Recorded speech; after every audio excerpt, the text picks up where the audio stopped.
Hadratal ulama wal quraba wa hadratal jamaah wa bil khusus segenap pengurus DKM Masjid Jami Al-Falah, Bapak Ketua, Bapak Dr. Sudardi dan juga pengurus yang lain, ibu-ibu majelis taklim dan segenap pengurusnya dan semua yang hadir pada malam ini. Semoga kita dikaruniai sehat, afiat, panjang umur dalam taat ibadah kepada Allah Subhanahu wa ta'ala. Alhamdulillahirabbil alamin. Malam ini pertemuan kita yang ke-10 dalam bahasan salah satu rukun Islam, yakni tentang zakat. Semoga taklim kita, kebersamaan kita menjadi wasilah nanti kita akan dipersamakan, dipertemukan di surganya Allah dalam ridha dari Allah dan syafaat Rasulullah sallallahu alaihi wa alihi wasallam. Berselawat kepada Rasulullah, Allahumma salli ala sayyidina Muhammad. Semoga salawat itu menjadi ibadah kita yang ada jaminan diterima oleh Allah Subhanahu wa ta'ala. Bapak Ibu jamaah yang dimuliakan Allah, malam ini kita akan membahas tentang zakat barang dagangan, atau kalau dalam bahasa fikih namanya urudut tijarah, barang yang diperjualbelikan.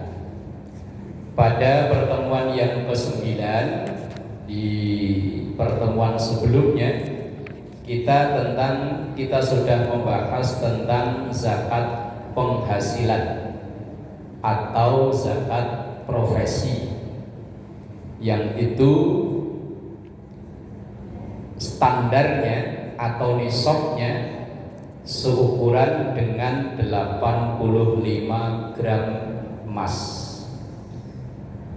Jadi kalau penghasilan kita selama setahun itu ada terkumpul sejumlah senilai dengan 85 gram emas, setelah dipotong keperluan pokok atau kebutuhan primer, sandang, pangan, papan, pendidikan, kesehatan, paketan. Lah paketan kan sekarang primer ya. Wallahu alam kalau paketan itu maksudnya apa. Lah kok masih ada sekitar senilai 85 gram emas, maka wajib dikeluarkan zakatnya. Dan ternyata perubahan harga emas itu cepat sekali. Pada pertemuan yang lalu 18 September 2025 itu harga emas antam per gram cuma 1.962.000. Lah tadi saya tawassul sama Syekh Google. Ya kan saya tahunya dari Syekh Google. Wong saya nggak ngecek ke tukang toko emas masalah. Itu harga emas antam sudah 2.300.000 baru sebulan ya. Naiknya sudah 400.000. Jadi nanti kalau ibu mau ngitung zakat itu disesuaikan dengan hari itu, bukan disesuaikan dengan tanggal sekarang. Lah kalau harga emas itu 2.303.000, tadi saya tanya sama Syekh Google, maka nisabnya penghasilan itu 195.775.000 setahun, itu baru kena zakat. Berarti kalau dihitung per bulan berarti 195.775.000 dibagi 12 sekitar 15 juta. Kalau yang berpenghasilan sebulan kurang lebih 15 juta itu baru terkena zakat profesi sebesar 2,5%. Jadi kalau yang gaji UMR aman. Lah iya, gaji UMR Jakarta berapa? 6 jutaan ya? Apa nggak nyampe? Nggak nyampe, berarti belum kena zakat. Tapi kalau sedekah, monggo. Karena sedekah itu ibadah bebas, tapi kalau zakat ada aturannya. Cuma banyak timbul kritis dari para ahli, itu orang yang gajinya belum nyampe standar tadi itu, ukuran nisab 15 juta, tapi sudah dipotong secara otomatis untuk zakat. Itu yang jadi problem. Sebetulnya itu bukan zakat, yo sedekah kalau ikhlas. Kalau nggak ikhlas yo mboh apa namanya. Nah, itu kemarin bahasan kita tentang zakat profesi atau penghasilan. Sekarang yang kita bahas adalah zakat tentang dagangan. Ibu yang mungkin punya bisnisan, kalau dulu ya bisnis konvensional, ini barang ini duit. Sekarang ya bisnis online. Kena zakat? Kena kalau memang memenuhi syarat. Baik, bismillahirrahmanirrahim. Zakat barang dagangan ini kita klasifikasi menjadi 5 poin. Poin yang pertama, pengertian dari barang dagangan. Dalam bahasa fikih, barang dagangan yang kena zakat itu namanya urudut tijarah, yaitu barang yang diperjualbelikan memang niat untuk mencari keuntungan. Dijual belikan, tapi kalau tidak ada niat mencari keuntungan, namanya bukan tijarah dalam bahasa Arabnya, tapi bai'un. Dalam ayat wa ahallallahul bai'a wa harramar riba, Allah menghalalkan jual beli, tapi ini jual beli yang bukan untuk dagang. Itu dalam bahasa fikihnya memakai lafal bai'un. Tapi kalau jual beli yang untuk cari keuntungan namanya tijarah. Orang yang melakukan itu namanya tajir. Bahasa kita tajir. Dan memang benar, dalam salah satu sabdanya Rasulullah Shallallahu Alaihi Wasallam itu sampaikan, seandainya ada 10 pintu rizki, itu yang 9 itu lewat dagang, yang 1 macam-macam namanya. Makanya di dunia ini orang-orang kaya raya kita nyebutnya tajir, itu ya pebisnis. Tajir itu bahasa Arab artinya orang yang berbisnis. Loh, lalu apa bedanya? Beda. Kalau orang yang hanya menjual atau membeli barang itu tidak kena zakat, walaupun nilainya miliaran. Umpama ibu dapat warisan di kampung Solo, tanah, namanya ngarang mah terserah ya, 50 hektar. Ngarang kan terserah ya. Ngarang ya lah iya, ngimpi kali ya gitu ya. Lah umpama bapaknya jadi tuan takur, tuan tanah, dapat warisan di kampung halaman sono 50 hektar, dijual sampai dapat duit umpama 0,5 triliun. Umpama wong ngarang itu tidak kena zakat. Wong dia menjual itu kan tidak untuk memperoleh keuntungan, hanya sekedar menjual. Jual rumah, umpama punya rumah kok kebanyakan sampai bingung nyatetinnya, jual 1, harganya 2M misalnya, kena zakat? Enggak. karena itu bukan dagangan, itu hanya jual. Atau sebaliknya, ibu beli mobil yang lama jual, udah nggak keren, beli yang keluaran seri terbaru, walaupun harganya miliaran, tidak kena zakat. Yang kena zakat itu kalau orang beli mobil tapi untuk dijual lagi, niatnya diperjualbelikan, niatnya dagang, itu baru kena zakat. Orang beli rumah juga nggak kena zakat, walaupun kalau di pemerintah ada PPN-nya ya, tapi di Islam tidak kena. Orang jual beli tapi tidak untuk diperdagangkan, hanya untuk dipakai sendiri kalau beli, atau dijual ya memang dia itu barang dipakai sendiri, itu tidak kena zakat. Itu bahasa Arabnya memakai bai'un.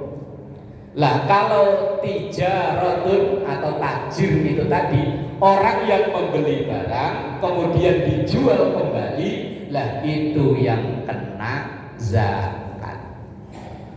Kalau ibu beli apa saja, bapak misalnya beli apa saja atau jual apa saja, tapi niatnya untuk dipakai sendiri, maka itu tidak kena zakat, apapun itu namanya. Misalnya beli jam tangan, beli HP, beli apalah, tapi memang dipakai sendiri, tidak kena zakat. Tapi kalau nanti jam tangan itu dijual kembali dan ada nilai keuntungannya, lah itu nanti kalau memenuhi syarat baru terkena zakat.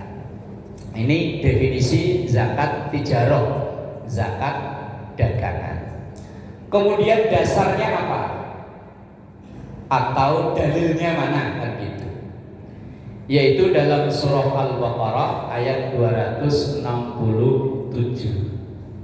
Itu dalil yang menjadi dasar zakat barang dagangan atau urudut tijarah. Bunyi ayat, ya ayyuhalladzina amanu anfiqu min thayyibati ma kasabtum wa mimma akhrajna lakum minal ardh. Al-Baqarah 267. Udah juz 3 ini. Ya ayyuhalladzina amanu, orang-orang yang beriman. Anfiqu artinya keluarkan zakatnya, min thayyibati ma kasabtum, dari yang terbaik yang kalian usahakan, alias yang didagangkan, diperjualbelikan. Wa mimma akhrajna lakum minal ardh, dan apapun yang kami keluarkan dari bumi. Ini zakat pertanian. Jadi ayat ini ada dua perintah, yaitu perintah tentang zakat tijarah, zakat dagangan, dan zakat pertanian. Itu yang menjadi dasar atau dalilnya Al-Baqarah 267.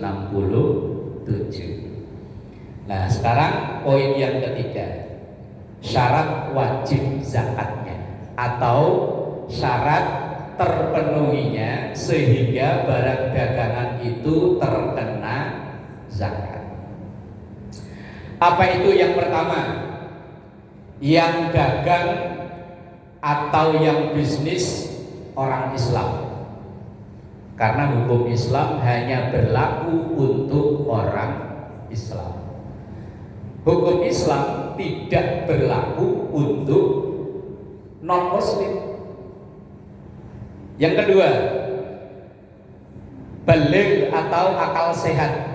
Semua ibadah dalam agama kita disyaratkan bagi orang yang akalnya waras. Maka kalau ada orang Islam tapi pengen enggak menjalani ibadah plus enggak dosa, satu syaratnya, waras akalnya dihilangin. Gampang Bu, nanti kalau Ramadan pengen enggak puasa plus enggak dosa plus enggak usah kodok, dari sekarang bisa dipersiapkan. Ya cicilan dibanyakin. Pokoknya sekiranya nanti pas udah bulan Rejab itu udah mulai oleng. Ditanya, Bu, dari mana? Motor udah saya jual kok. Lah, udah kan nyambung. Lah itu nanti begitu Ramadan, dia nggak puasa, nggak dosa, plus nggak usah kodok, juga nggak usah fidyah. Lah kalau ada yang berencana, monggo disiapkan dari sekarang. Tapi apa yang mau yo, yang sakit aja pengen waras yo. Lah kalau ada KTP-nya Islam, kok ternyata dia nggak sholat, khawatirnya lagi nggak waras. Ada orang ngakunya Islam, kok Ramadan nggak puasa, khawatirnya memang lagi nggak waras. Ya jangan diomelin, mungkin lagi nggak waras. Duitnya banyak, kontrakannya di mana-mana, asetnya banyak, bisnisannya jalan. Lah kok nggak mau bayar zakat? Mungkin dia tidak. Nah, gampang. Maka khawatirnya kalau suami yang di rumah, lah kok subuh nggak sholat, jangan-jangan saya nggak ngomong lo ya. Saya nggak ngomong lo, ibu yang ngomong. Semua syarat dalam ibadah kita itu salah satunya waras. Maka mohon maaf kalau orang sudah dikurangi kewarasannya, maka dikurangi pula kewajiban ibadahnya. Ada orang rumahnya sono, habis dari Al-Falah lah kok pulangnya ke sono. Ditanya mau kemana Bu? Pulang. Lah kok arahnya ke sono? Lah iya, emang rumah saya ke sono. Lah itu kalau nanti kok subuh seandainya dia nggak sholat, mungkin dia lagi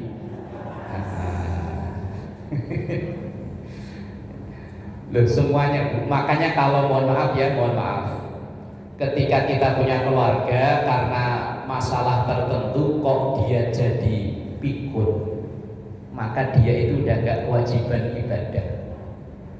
Wong dia gak ngerti kok. Kembali ke dulu lagi. Ayatnya kan hafal Bu ya. Ayatnya hafal kan ya. Sering pada baca Yasin kan ya. Wa man nu'ammirhu nunakkishu fil khalqi. Lanjutin apa? Nggak ada yang bisa lanjutin. Masa sih? Wa man nu'ammirhu nunakkishu fil khalqi. Nah itu hafal. Waman dan siapapun nu'ammirhu yang dikaruniai panjang umur, nunakishu maka akan kami kembalikan fil khalqi seperti dulu awal diciptakan. Kalau dulunya imut-imut, insya Allah nanti kalau udah umur panjang bisa jadi ya imut-imut. Kalau dulu jalannya dituntun, nanti ya balik lagi dituntun. Kalau dulu itu habis minta makan lagi, ditanyain kan belum makan, ya nanti begitu lagi. Quran masalahnya yang ngomong, kalau Quran yang bilang pasti benar. Wa man nu'ammirhu nunakkishu fil khalqi. Apakah kita nggak mikir bahwa nanti kalau kita dikasih panjang umur itu akan kembali seperti dulu, balik lagi. Nah zakatnya begitu, ibadah-ibadah yang lain ya sama, disyariatkan, diperintahkan hanya untuk orang yang akalnya waras. Jadi yuk, pengennya waras ya. Kemudian selanjutnya yang ketiga, barang dagangan itu wajib dizakati kalau milik sempurna, milik kita sendiri. Lah sekarang kan banyak ya, toko-toko itu hanya dapat titipan dari sales. Ya cerita-cerita orang yang pada buka toko itu. Saya pernah mampir ke rumah teman, wah daganganmu banyak banget, bukan punya saya Pak, itu mah sales nitip. Itu berarti nggak terhitung punya kita, walaupun numpuk di rumah kita, wah itu bukan punya kita. Maka itu nanti kalau ngitung zakat, barang yang itu nggak dihitung, wong itu bukan punya kita, hanya sales nitip, nanti kalau laku baru bayar, kan gitu modelnya ya, yang warung-warungan itu. Nah, itu nggak masuk kalau nanti menghitung zakat. Yang wajib dizakati itu adalah milik pribadi, milik sempurna. Kalau barang utangan, dagangan tapi kita ngutang dulu belum bayar, itu seandainya nanti pas penghitungan zakat barang yang itu tidak wajib dikeluarkan zakatnya atau tidak terhitung untuk dizakati. Kemudian yang keempat, syarat wajib atau dikenakan zakat itu adalah sudah mencapai nisab. Nisabnya sama, yaitu 85 gram emas. Kalau tadi dirupiahkan itu hampir 195 juta. Nilai dagangan kita nyampai total 195 juta, itu baru kena zakat. Lah kalau yang dagang nasi uduk juga ya. Ya siapa tahu kalau nasi uduknya dalam partai besar ya bisa jadi ya asetnya atau omsetnya bisa segitu. Lah 195 juta itu kan hitungannya per tahun, bukan per hari, bukan per bulan, bukan per minggu, per tahun. Kemudian yang kelima, syarat diwajibkannya zakat barang dagangan itu kalau haul. Haul itu artinya perputarannya setahun. Kalau dalam mazhab Syafi'i wajib memakai kalender perhitungan Hijriah. Kalau umpama dia buka warung tanggal 1 Ramadan, hitungannya Hijriah ya, bukan pakai Januari Februari, itu dalam mazhab Syafi'i. Kalau nanti umpama dia awal memulai dagang buka warung tanggal 1 Ramadan, maka nanti tanggal 1 Ramadan tahun berikutnya, kalau memang aset jual belinya itu sampai senilai 195 juta, baru kena zakat. Tapi kalau kurang dari itu, ya enggak. Lah kemudian syarat yang nomor 6, barang itu memang diniatkan untuk dijual kembali atau didagangkan. Lah kalau barang yang walaupun aset tapi tidak diperdagangkan, umpama warung itu etalasenya, umpama kalau yang jualan itu lemari esnya atau kiosnya, itu tidak dihitung untuk pembayaran zakatnya. Karena memang itu kan tidak untuk dijual beli. Atau mungkin punya mobil losbak untuk operasional ngantar barang. Lah itu troli atau apalah namanya, yang barang-barang itu tidak dihitung untuk dikeluarkan zakatnya. Karena barang itu kan bukan untuk didagangkan ya, kecuali kalau memang mobilnya dia buka warung tapi nyambi dagang. Dia beli mobil, kalau ada yang minat, kok hanya harganya cocok, ada keuntungan, dijual, lain lagi. Tapi kalau mobil losbak untuk operasional, dia punya warung, dia punya toko, atau dia punya usaha, misalnya toko material atau apa, maka mobilnya itu tidak kena zakat.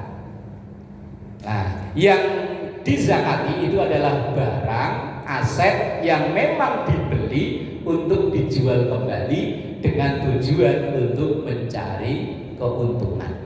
Itu yang dikeluarkan zakatnya. Nah, kalau orang tadi di awal orang beli rumahnya itu nggak kena zakat, orang jual rumah nggak kena zakat, kecuali kalau memang ia jual beli rumah, jual beli tanah, lah ya itu yang kena zakat. Ia beli mobil itu nggak kena zakat, tapi kalau mobilnya itu diperjualbelikan, diperdagangkan untuk nyari keuntungan, maka itu yang kena zakat. Jadi udah bisa membedakan ya mana yang dikeluarkan zakatnya. Kalau kontrakan itu yang dinilai adalah bukan aset kontrakannya, tapi hasil kontrakannya. Sama kayak sawah. Sawah itu yang dinilai bukan sawahnya, tetapi hasilnya. Ditanami padi, dalam sekali panen ini dapat berapa, itu yang dikeluarkan zakatnya, bukan sawahnya. Kontrakan ya begitu. Umpama bapak ibu punya kontrakan, itu yang dinilai adalah hasilnya, bukan aset nilai tanah atau rumah kontrakan itu. Mobil, umpama yang punya usaha apa itu? Angkot, terus yang apa itu? Apa online ya? Apa? Grab. Nah, ya itulah. Itu yang kena zakat bukan mobilnya, tetapi hasilnya yang dizakati itu hasilnya. Jadi barang, kecuali kalau memang dia usaha angkot tapi nyambi usaha jual beli mobil, ya memang mobil itu yang dihitung. Tapi kalau dia beli angkot, memang usaha untuk angkot, untuk usaha transportasi, atau mungkin kalau yang di depan sini apa, trailer ya. Nah, itu walaupun trailer itu harganya miliaran, maka yang terkena zakat bukan harga trailernya, tapi hasilnya. Misalnya dalam sebulan ini omsetnya dapat berapa, biaya operasional berapa, lah nanti sisanya itu kalau memang mencapai nisab, itu baru yang dikeluarkan zakatnya. Nah, termasuk barang dagangan ini tadi, yang syarat yang nomor 6, yaitu barang yang dibeli memang untuk niat diperjualbelikan, diperdagangkan, itu yang kena zakat. Tapi kalau tidak, enggak. Lah kemudian syarat yang nomor 7,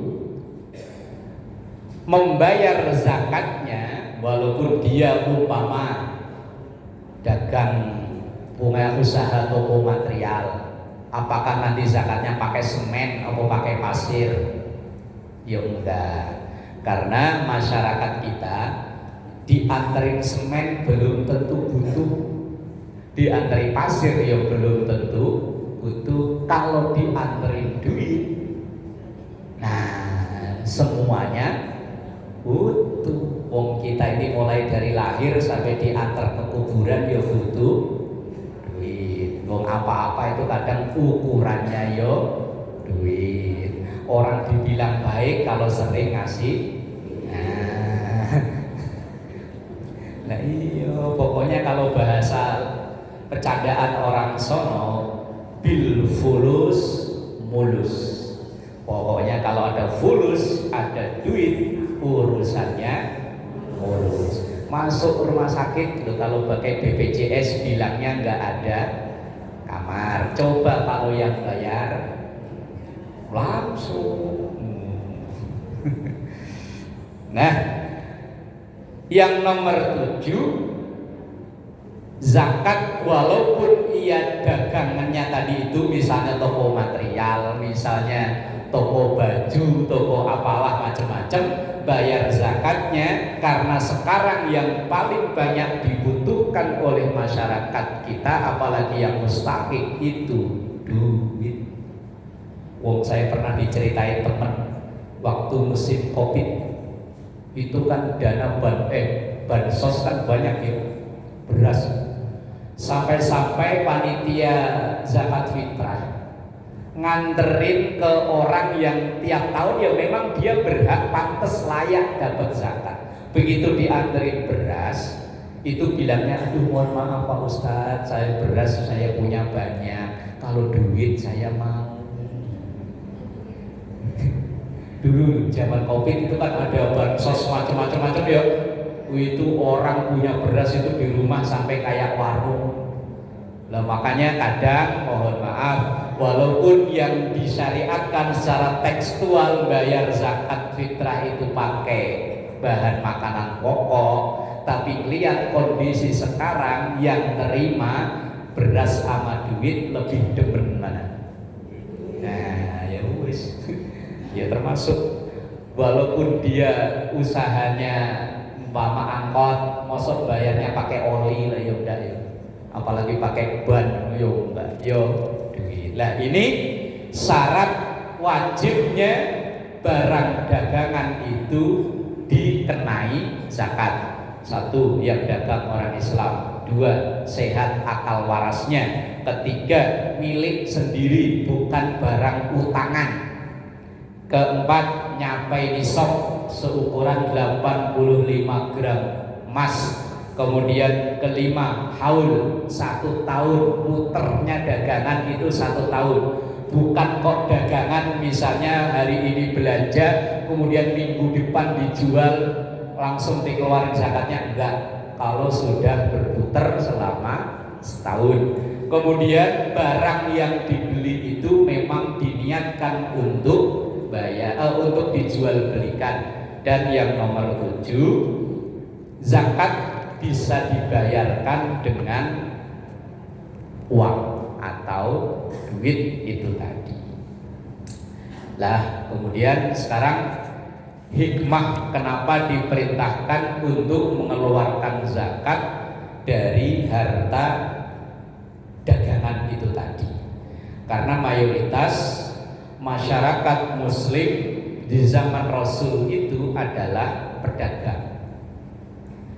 Sahabat Rasulullah itu mayoritas profesinya pedagang. Makanya ayat Quran yang turun itu banyak kita jumpai di penghujung ayat. Bahasa orang dagang itu kan untung rugi ya. Kalau nggak untung ya rugi. Maka dalam Quran banyak sekali kita jumpai ayat yang memakai bahasa untung rugi. Awal Al-Baqarah mulai dari alif lam mim dzalikal kitabul la raiba fi, ayat yang kelima ulaika humul muflihun, mereka itulah orang-orang yang beruntung. Karena ayat ini turun di orang yang komunitas mayoritas dagang. Lah orang dagang paling demen yang dicari untuk pakai bahasa untung. Kadang juga memakai ulaika humul khosirun, mereka itulah orang yang rugi. Nah, karena ayat itu dulu turun di mayoritas di sahabat yang pedagang, maka pakai bahasa dagang. Maka Rasulullah dalam salah satu sabdanya itu bilang begini, khatibun nas ala qadri uqulihim, ajaklah orang itu berbicara sesuai dengan tingkat daya pikirnya. Kalau orang awam pendidikannya hanya mungkin SD, SMP, lah kok diajak pakai bahasa intelektual yo nggak masuk. Opo yo sasi melulu, nggak paham. Tapi kalau dia mungkin minimal S1, S2 ya pakai bahasa intelektual cocok. Maka Rasulullah bilang khatibun nas ala qadri uqulihim, ajak orang bicara sesuai dengan pola pikirnya, daya kemampuan berpikirnya. Dan saat itu ayat turun tentang dagang, bukan tentang, di tengah-tengah mayoritas para pedagang, maka bahasa ayatnya ya pakai bahasa orang dagang. Lah hikmahnya kenapa barang dagangan ini diperintahkan untuk mengeluarkan zakat. Satu, zakat itu kan artinya membersihkan. Maka dengan berzakat diharapkan harta yang diperdagangkan itu seandainya ada praktek-praktek yang tidak dibenarkan, maka itu dibersihkan lewat yang namanya zakat.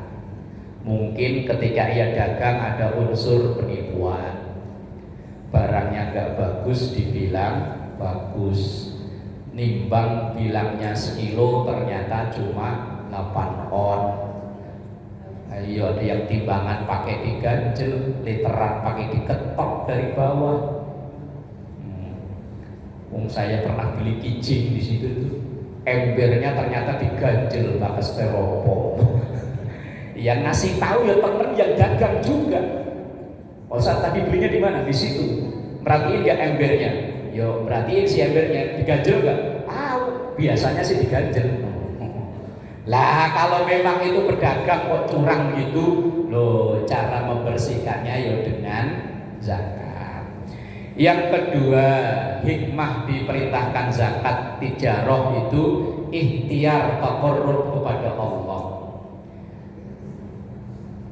Orang mendekat kepada Allah itu kan caranya banyak, 1001 macam. Man kana lahu mal falyatasaddaq bimalihi. Orang berduit mendekat kepada Allah ya dengan duitnya. Man kana lahu ilmun, yang punya ilmu dekat pada Allah ya dengan ilmunya. Man kana lahu quwwatun, yang punya tenaga maka mendekat kepada Allah ya dengan tenaganya. Ini pengajian malam ini nih, setiap malam Jumat bisa jalan karena ada yang nyumbang duit, ada yang nyumbang ilmu, ada yang nyumbang tenaga. Tiga-tiganya kalau seiring sejalan, kegiatan apa di masyarakat semuanya jalan. Biar ada duit, tapi kalau yang ide gak ada, yang gerak tenaga gak ada, yo gak jalan. Lah orang kaya mengeluarkan zakatnya itu man kana lahu mal falyatasaddaq bimalihi. Ia berusaha untuk dekat kepada Allah ya dengan hartanya. Makanya kalau ibadah wajib semua kita sama, sholat, zakat, puasa, haji, itu ibadah wajib. Tapi ibadah prioritas kita ini beda-beda. Kalau ibu yang di rumah, selain ibadah wajib, ibadah prioritasnya ya di rumah itu ngurus rumah, anak, semuanya itu ibadah prioritas. Kalau yang guru, ibadah prioritasnya dia menjalani profesi gurunya, menyampaikan ilmu dengan jujur, dengan baik sebagainya, itu ibadah prioritas. Lah yang ia karyawan, yang ia bekerja dengan penuh integritas, itu ibadah prioritas namanya. Kalau ibadah wajib semua kita sama, tapi ibadah prioritas beda-beda. Yang jadi pejabat, dia menjalani amanah jabatannya dengan baik, dan itu namanya ibadah prioritas. Kemudian yang ketiga, hikmah zakat urudut tijarah itu untuk membantu, atau dalam bahasa kita solidaritas sosial antar sesama kita umat Islam. Karena diharapkan dengan zakat itu saudara-saudara kita yang ekonominya kurang mampu terbantu, mengurangi kesenjangan sosial. Kalau di negara kita Pancasila ya sila kelima, keadilan sosial. Gimana lanjutannya Bu? Masa orang Jawa kembar gak apa? Kalau dalam Islam ya lewat zakat itu. Nah itu diantara hikmah membayar zakat, termasuk yang urudut tijarah. Kemudian sekarang poin yang terakhir, poin yang kelima, cara menghitung zakat barang dagangan. Yang pertama ditentukan adalah nisabnya, ukurannya, ukuran standar minimal yaitu 85 gram emas. Kalau disesuaikan dengan harga emas hari ini 9 Oktober itu Rp2.303.000.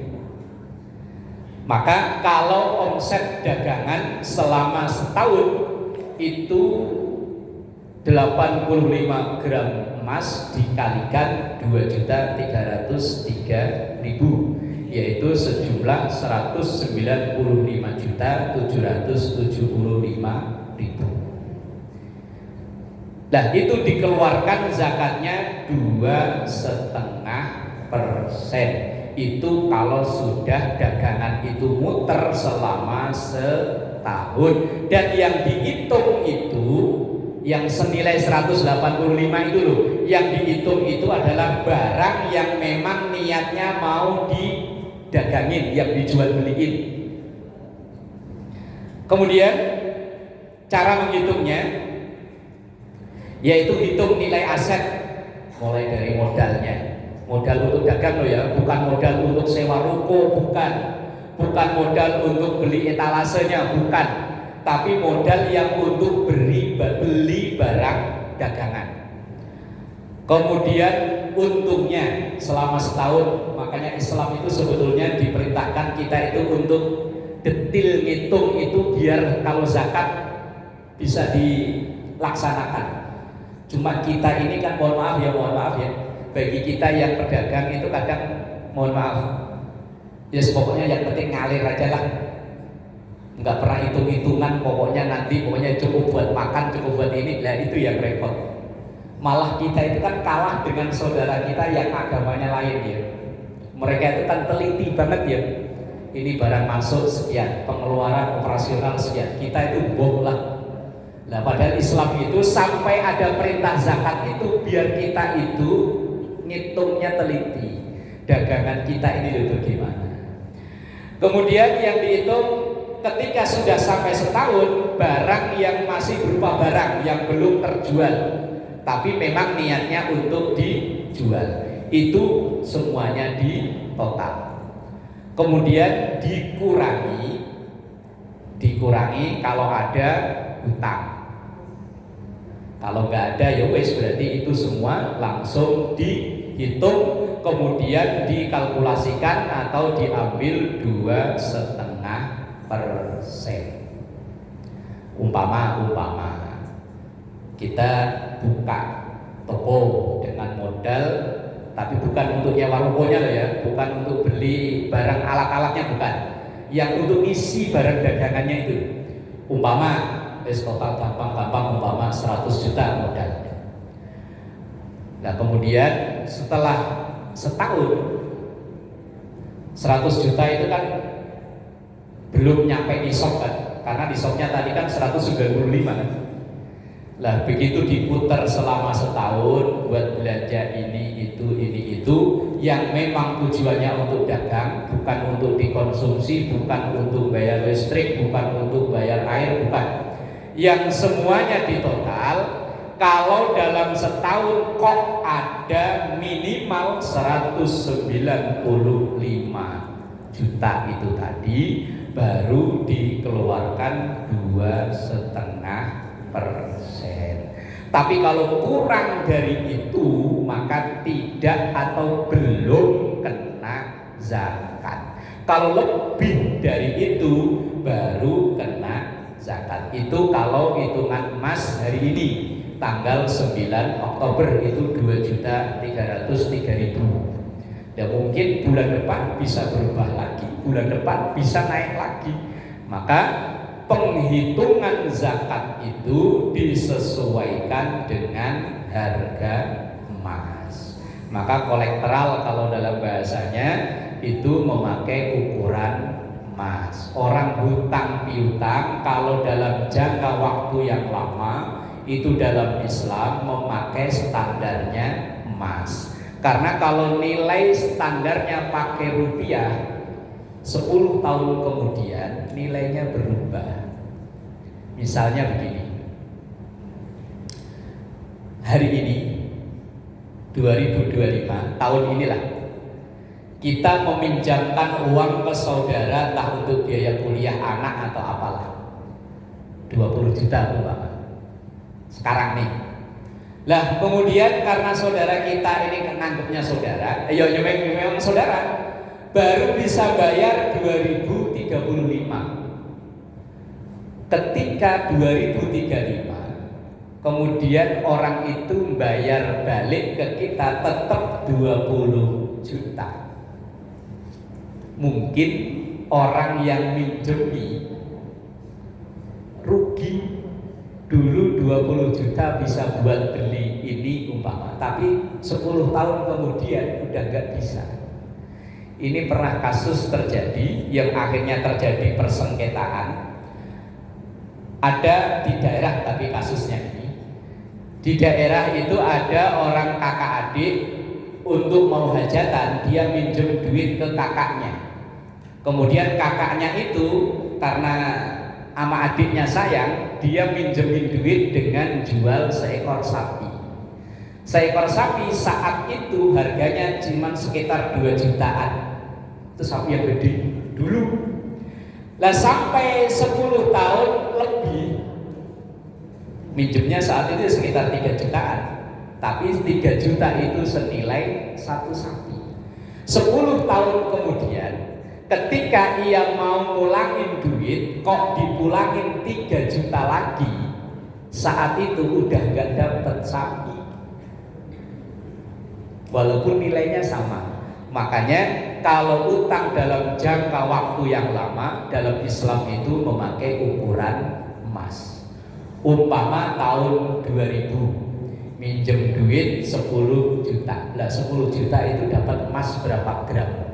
Lah nanti kok bayarnya 2025, 25 tahun kemudian baru bayar, maka ukurannya bukan 10 juta itu, tetapi ukurannya emas yang didapat dari 10 juta itu umpama saat itu dapat 100 gram umpama lo ya, umpama. Lah maka bayarnya sekarang ya bukan pakai duit 10 juta, tapi pakai emas yang seharga itu dulu. Itu keadilan dalam aturan Islam. Lah kalau tetap pakai nilai rupiah, kalau jaraknya lama, yang minjemin tekor. Dulu 10 juta itu bisa buat beli mobil umpama ya. Lah sekarang motor aja, motor second nggak dapat yang baru. Lah itu dalam aturan Islam. Lah dalam zakat, makanya dari awal kita bahas ketika nisab hampir semuanya ukurannya memakai emas. Lah ini barang dagangan itu tadi. Yang terpenting ketika kita punya bisnis apa kayak gitu, kalau memang dalam setahun duit yang muter itu nyampai seukuran itu, maka wajib dikeluarkan zakatnya. Lah kadang ada yang timbul pertanyaan, kalau broker gimana? Broker itu bahasanya calo. Calo itu kan orang dagang tapi dia nggak punya barang ya. Cuman modal omongan dari sini dijual ke sono. Pak, ini ada mobil bagus, bukan mobilnya dia, mobilnya orang. Lah kalau model seperti ini maka namanya bukan urudut tijarah, itu namanya zakat profesi atau penghasilan itu tadi, bukan zakat dagangan. Wong dia nggak punya dagangan. Ini yang dimaksud di sini adalah orang yang punya dagangan. Nah sementara sekarang itu banyak yang model begitu. Kalau istilah online apa namanya? Reseller ya. Reseller itu kan dia kan nggak punya barang kan. Yang punya barang itu orang, dia hanya sekedar ngejualin. Nah itu kalau seperti itu maka dia terkena zakat, bukan zakat dagangan tapi zakat penghasilan. Wallahu a'lam bishawab. Sebelum ditutup, kalau ada yang mau menyampaikan pertanyaan, monggo silahkan.